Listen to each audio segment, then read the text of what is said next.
Just gone 8:45 and you're watching the South African Morning. Now, Luando Xaso came of age along with South Africa's new constitution. She was a young lawyer intent on using the opportunities now open to climb the corporate ladder. But a personal experience of oppression by a democratic government pushed her to pursue constitutional law. She's now documented her journey, including a stint clerking for Constitutional Court Justice Edwin Cameron in a new book. Let's speak to the author of Made in South Africa, A Black Woman's Stories of Rage, Resistance and Progress. A very good morning to you, Luando. It's so good to have you here, and I must say I absolutely enjoyed this book. So very relatable. It is a collection of essays, right, just documenting how you got to where you are, the core themes that influenced your life. Who was this book written for, and why did you feel the need to write it? Thank you for having me. This book was written, I always say that growing up, I sat in the back of the class. I had a lot to say, but I didn't think what I had to say was valuable.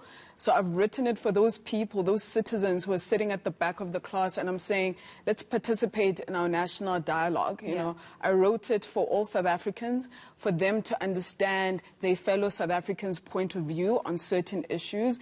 And it's just for the people who are forward-looking, for the South Africans who really believe that there's still much to accomplish and that this is not it. This is not who we are in terms of the stories that dominate our narratives today. Yeah, so this book is divided into, segments: rage, resistance, and progress. And I must say that, one of the things that stood out and I found very relatable in terms of when I was reading the rage part of it, there's a soft serve racism moment. And I don't want to give too much away, but you basically talk about your first real, interaction with someone who was racist towards you. How did that affect the trajectory of your life? When you're a constitutional lawyer, I think on some level you're an idealist. Yeah.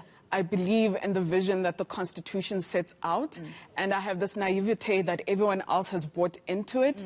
So when you're confronted by blatant racism, where you are denied services, clearly because of the color of your skin, I think it's a very grounding experience. You come crashing down from these ideals that you're fighting for, and you realize that perhaps the country that I live in is not really what I thought it was. So for me, it was just a moment of, wow, this is South Africa, and in the country of my birth, someone thinks I'm a second-class citizen and not deserving to be treated equally to other people. So it was a sobering moment, because I can have my head in the clouds and really invoke sort of the early 90s and the hope and the spirit and all of that. In that moment, it was like a brick wall, Yeah, there are many themes in this book. The main one, as we're discussing even now, is inequality. So the likes of racism and sexism. How are they explored in this book, and what are some of the other themes? I think it's my personal narrative in terms of how I have experienced those things personally, but also observing how in the country those things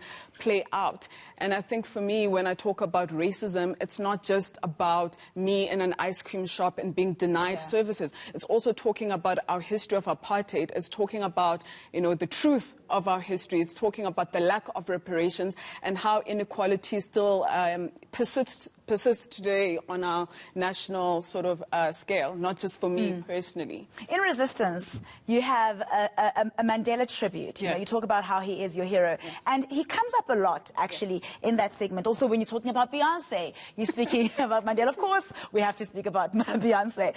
Talk to me about why those two names come up so much. Mandela is at the core of the beliefs that I hold politically. He shaped my early views of the kind of country that I want to live in. When I was young, he was the dominant figure in politics. When I have to think of 10-year-olds today, who do they look up to? Whose vision are they seeing in terms of what South Africa could be? We had Archbishop Tutu, we had Nelson Mandela talking about a rainbow nation and all these ideals.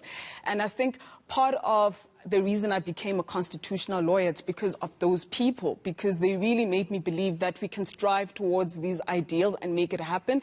So for me, Mandela will always be part of who I am as a South African. He's the best of us. I truly believe that.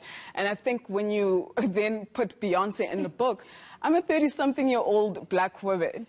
You know, Beyonce is a very dominant force, you know, across the globe. Yeah. And all I want to say is that she's very political. Any successful black woman who's in control, the way that Beyonce is, garners a lot of backlash. She's a political symbol. And for me in the book, I'm just expressing the connection and the desire that I have when I look at the symbol of Beyonce, what she represents in terms of the dreams I want to fulfill for myself professionally. I am out of time, but just very quickly, the book ends with the last almost chapter, which is progress. What do you want people to take after reading this book? That we're constitutional pioneers, that the best of South Africa is that, especially when you contrast with the US election today, America has a lot to learn from us. The rest of the world still has a lot to learn from our constitutional design and the pioneering that we have done in that space. And I think South Africans should just sit up straight, hold their heads up high, and know that we have broken ground when it comes to how countries can be designed